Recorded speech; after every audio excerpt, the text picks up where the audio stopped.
moi, je suis ni de près ni de loin associé à toute forme de violence, que ce soit militaire, que ce soit même constitutionnel. Eh bien, ce n'est pas l'option qu'il faille voilà, opter pour, parce que une éventuelle intervention militaire risque de déstabiliser carrément tout le Sahel. Ça c'est un fait, voilà. Et ça va être un peu, entre guillemets, voilà, le cas libyen, cette fois-ci, c'est-à-dire sur la zone CEDEAO. Donc, ce n'est pas du tout, à ma foi, une bonne option. Et je crois que c'est tout sauf ça. Ils doivent prôner la solution diplomatique, vaille que vaille.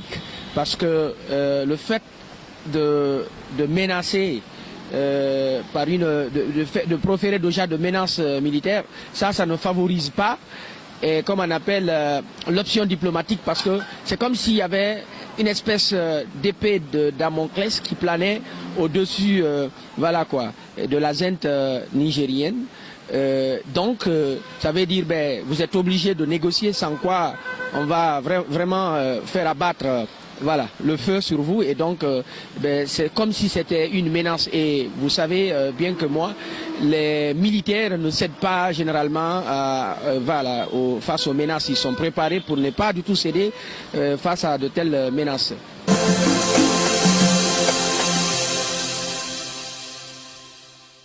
Pour moi, les coups d'État là sont cautionnés par les chefs d'État africains qui n'ont toujours pas, comment dirais-je, la prise de conscience. Pour éviter les coups d'État, il faut éviter de modifier les constitutions. Il faut lutter pour ne pas modifier les constitutions. Au Niger, c'est une autre question, c'est vrai.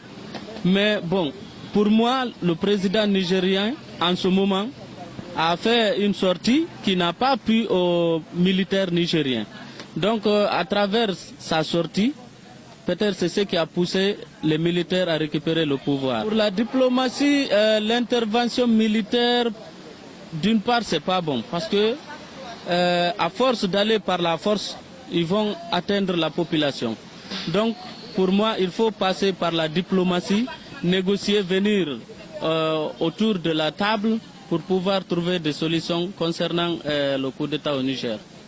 La Guinée, d'abord, a un autre problème. Comme le Nigeria, comme le Mali, comme le Tchad, ils ont le même problème presque. La différence est que la Guinée n'est pas menacée par le terrorisme. Donc la Guinée aussi a un problème à régler. Donc ils n'ont pas, comment dirais-je, à laisser leurs problèmes et partir dire autre chose au Niger. Ils n'ont rien à foutre là-bas pour le moment. Donc le Niger, c'est la CEDEAO qui doit fournir d'efforts pour ramener le président qui a été élu, qui n'a même pas fait un mandat, et qui a été délogé par les militaires.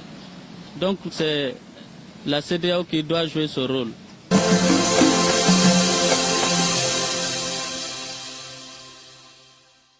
Je pense qu'il faille comprendre ce coup d'État, bien que je ne soutiens jamais les coups d'État, mais je comprends ce coup d'État. Voilà, je comprends ce fléau de coup d'État qui aujourd'hui sévit voilà, dans la zone CEDEAO. Voilà, je comprends largement. Je pense que il se mure dans un silence monacard qui est complètement justifié, parce que vous n'êtes sans savoir que nous sommes dans les mêmes situations qu'aujourd'hui le Niger. Donc je pense stratégiquement, c'est du politiquement correct se murer dans ce silence monacard.